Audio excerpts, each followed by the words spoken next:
محمد کرم شاہ الازہری رحمۃ اللہ تعالیٰ علیہ کی شخصیت کوئی ایسی شخصیت نہیں جو کسی تعارف کی محتاج ہے، اس لیے کہ پاکستان کا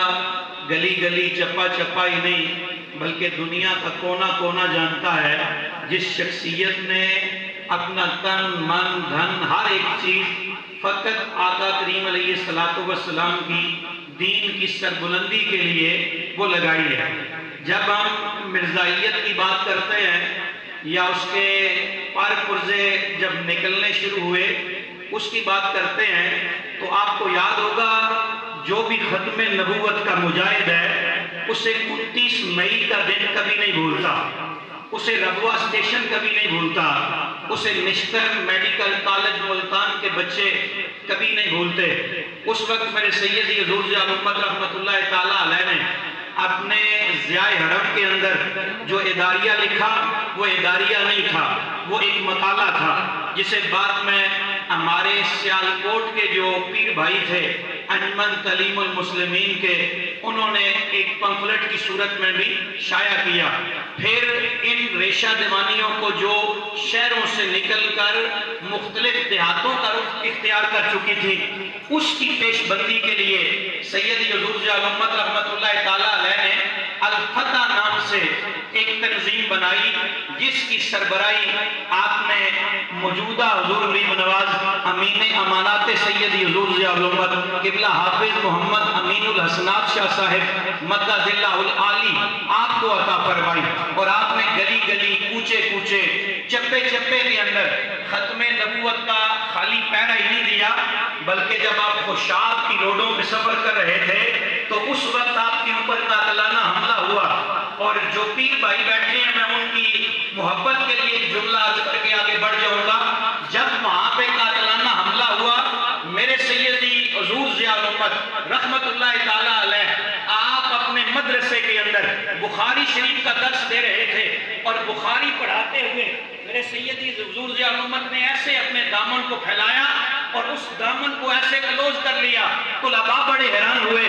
آج بخاری کے درس میں ایسا کیا معاملہ ہوا ہے کہ حضور ضیاء الامت رحمت اللہ تعالیٰ علیہ نے کوئی ایسا معاملہ کیا ہے۔ وہ شاگرد بتاتے ہیں جب آپ درس بخاری دے کے اٹھے تو آپ کی جھولی کے اندر گولیاں موجود تھیں، اور جب شاگردوں نے سوال کیا حضور یہ گولیاں کدھر سے آئیں، آپ نے فرمایا یہ وہ گولیاں ہیں جو میرے بیٹے مجاہد ختم نبوت کے اوپر رستے کے اوپر جان لیوا حملے کی صورت میں چلائی گئی ہیں، اور اللہ کے فضل سے اللہ کے کرم سے یہ گولیاں میری جھولی میں آ گئی ہیں۔ جب کوئی پیر کامل پکڑا جاتا ہے نا پھر وہ کرم بھی فرماتا ہے۔ اچھا پھر جب 1988 کی بات آئی، وقت نہیں ہے، وقت ہوتا تو میں بڑے تفصیل سے آپ کی خدمت میں عرض کرتا۔ 1988 کی بات آئی، یہ جب قومی اسمبلی سے سارے معاملات ہو گئے اور آپ قبلہ شاہ احمد نورانی رحمت اللہ تعالیٰ علیہ کے ساتھ مکمل طور پہ رابطے میں رہے اور ضیاء حرم کے ساتھ بھی لوگوں کی ذہن سازی کے اندر آپ نے اپنا کردار ادا کیا، لیکن جب عالمی فورم کے اوپر قادیانیوں نے جا کے یہ ریٹ دائر کی کہ جناب یہ جو پاکستان ہے اس میں ہمیں تعلیم کے اندر دشواریاں ہیں، نوکریوں کے اندر دشواریاں ہیں، مختلف محکموں کے اندر جانے کے حوالے سے دشواریاں ہیں، ہمارے حقوق کو پامال کیا جا رہا ہے، تو حضور ضیاء الامت رحمت اللہ تعالیٰ علیہ فرماتے ہیں 20 جولائی 1988 کو ہمارا لاہور کے اندر اجلاس تھا، صدر محترم جناب ضیاء الحق صاحب کا فون آیا، انہوں نے کہا پیر صاحب یہ ریٹ دائر ہوئی ہے، آپ نے جا کے نا اس حوالے سے ہمارے موقف کو پیش کرنا ہے انٹرنیشنل عدالت کے اندر۔ تو پیر صاحب نے کہا میرے ذہن میں یہ بات آئی کہ میں انکار کر دوں، میرا یہ معاملہ نہیں، ہم مناظرے نہیں کرتے، ہمارا طریقہ کار یہ نہیں۔ پھر میرے دل میں یہ بات آئی کہ جب کوئی منصب مانگ کے لیتا ہے، یہاں جتنے لوگ بیٹھے ہیں یہ آپ کی توجہ کے لیے یہ حدیث مبارکہ ہے کہ میرے ذہن میں حضور کا یہ فرمان آیا جب کوئی منصب مانگ کے لیتا ہے میرا رب پھر اسے اس کی سوچ فکر اور علم کے اوپر چھوڑ دیتا ہے، لیکن جب کسی کو کوئی منصب تفویض کیا جاتا ہے پھر میرا رب اس کی مدد کرتا ہے۔ آپ نے فرمایا میرے ذہن میں یہ بات آئی، میں نے تو طلب نہیں کیا، مجھے تو دیا گیا، لہذا مجھے یہ ڈیوٹی کرنی چاہیے۔ آپ فرماتے ہیں جب میں وہاں پہ گیا تو سفیر صاحب نے کہا سب سے بڑا مسئلہ یہ ہے کہ اس سال پاکستان اس کمیشن کا ممبر نہیں، جب آپ ممبر نہیں ہیں تو آپ جج کے سامنے اپنے دلائل نہیں رکھ سکتے.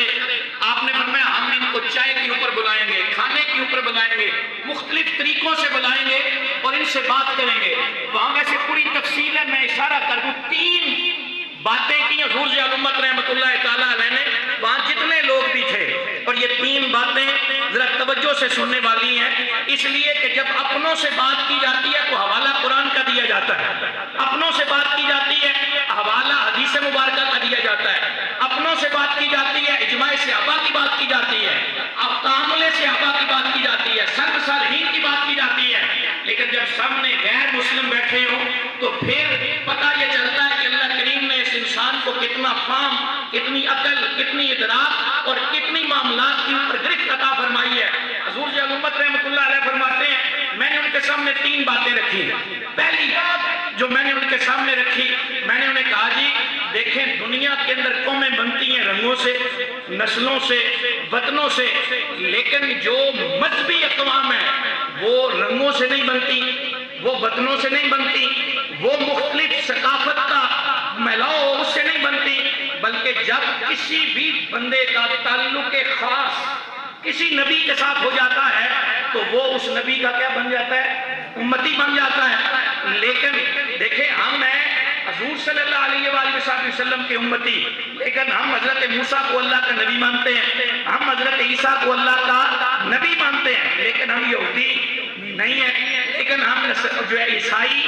نہیں ہیں. آپ نے فرمایا اسی طرح یہ جو قادیانی ہے یہ مرزا غلام احمد قادیانی کو نبی مانتے ہیں. اس کا مطلب یہ ہے کہ یہ اس کے تعلق خاص سے, یہ اس کے امتی ہیں, یہ اس کے غلام ہیں. تو جب یہ اس کے غلام اور امتی ہیں تو ان کا مسلمانوں کے ساتھ کوئی تعلق نہیں ہو سکتا. دوسری بات جو آپ نے ارشاد فرمائی, آپ نے فرمایا یہ کہتے ہیں کہ یہ ہمیں کافر کہتے ہیں, حالانکہ معاملہ یہ نہیں ہے. ہماری قومی اسمبلی کا ریکارڈ گواہ ہے, جس ریکارڈ کے اندر یہ بات موجود ہے کہ مرزے کے خلیفے نے قومی اسمبلی کے اندر کھڑے ہو کے کہا ہے کہ ہم مسلمان ہیں اور مسلمان کافر ہیں. آپ نے فرمایا یہ تو ہماری تکفیر کرتے ہیں اور یہ تو ہمیں, اور جہاں تک آپ نے فرمایا میں نے وہاں یہ بات کوٹ کی, جب قائد اعظم رحمۃ اللہ تعالیٰ علیہ کا جنازہ ہوا تو اس ملک کا وزیر خارجہ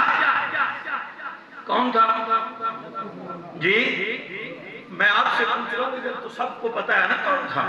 یہ وہ چیزیں جو ہمیں پتا ہونی چاہیے. سر ظفر اللہ خان صاحب جو اس وقت اس ملک پاکستان کا وزیر خارجہ تھا,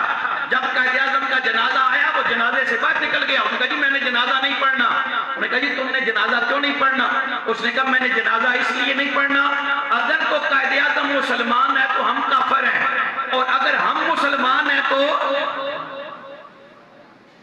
یہ ان لوگوں کی کیفیت ہے. پھر آپ نے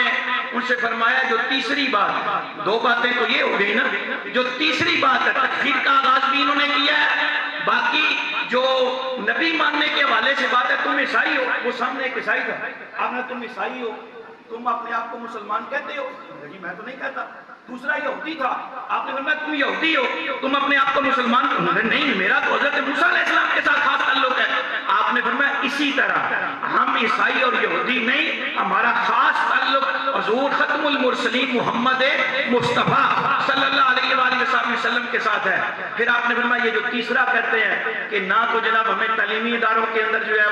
وہ ویلیو دی جاتی ہے, نہ صحت کے معاملات کے اندر, نہ سرکاری نوکریوں کے اندر. آپ نے فرمایا اس وقت بھی ملک پاکستان کی کلیدی پوسٹوں کے اوپر جو لوگ بیٹھے ہوئے ہیں ان کا تعلق مرزائیوں کے ساتھ ہے, ان کا تعلق قادیانیوں کے ساتھ ہے, ان کا تعلق احمدیوں کے ساتھ ہے. اور یہ وہ لوگ ہیں جو جس درخت کا پھل کھاتے ہیں اسی کی جڑوں کو کاٹتے ہیں. یہ 3 دلیلیں جب میرے سیدی حضور ضیاء الامت رحمۃ اللہ تعالیٰ علیہ نے دی, اللہ کے فضل سے, اللہ کے کرم سے, اللہ کی رحمت سے, غیر مسلم ججوں نے اپنے قلم سے لکھا کہ قادیانی غیر مسلم ہے, ان کا مسلمانوں کے ساتھ کوئی تعلق نہیں ہے. یہ عزت اللہ تعالیٰ نے ہمارے سیدی حضور ضیاء الامت رحمۃ اللہ تعالیٰ علیہ کو عطا فرمائی. اچھا جب یہ بات ہوگی تو وہاں ہی کچھ لوگ تھے بس آخری منٹ میں ختم کرتا ہوں. انہوں نے کہا جی ہمیں تھوڑا ٹائم دیں, ہم نے آپ سے ملاقات کرنی ہے. آپ نے دوسرے دن کا ٹائم انہیں دیا. وہ آگے لے کر جناب ہم نے آپ سے وہ مبالغ کا چیلنج دیا ہے, آپ اس چیلنج کو قبول کریں. آپ نے فرمایا تم کتنے نادان ہو, ہم نے تو کب کا چیلنج قبول کیا ہوا ہے, اخبارات کے اندر اشتہار چھپے ہوئے ہیں. یہ جو بچے بیٹھے ہیں نا, جو 1988 کے اندر کانفرنس ہوئی تھی نا لاہور میں, اس کی رودات چھپی ہوئی ہے. خدا کے لیے اس رودات کو آپ پڑھیں, آپ کو پتا چلے گا کہ کتنے جید لوگ اس سٹیج کے اوپر موجود تھے. جو مبالغہ والا سٹیج تھا, اس نے کہا نہیں نہیں ہم آئیں گے نہیں, آپ ہی بیٹھ کے دعا کریں, ہم بھی بیٹھ کے دعا کریں گے. پیر صاحب نے فرمایا مبالغہ ایک قرآنی اصطلاح ہے, تو اس کے اوپر عمل بھی ویسے ہی ہوگا جیسے قرآن نے کہا ہے. اللہ کریم ایسی خوبصورت شخصیات کے ساتھ اپنے تعلق کو مضبوط کرنے کی توفیق عطا فرمائے, اور مشنری سیدی حضور ضیاء الامت رحمت اللہ تعالی علیہ کو ملک پاکستان نہیں پوری دنیا کے کونے کونے گوشے گوشے میں پھیلانے کی توفیق عطا فرمائے. وما علیہ الا اللہ.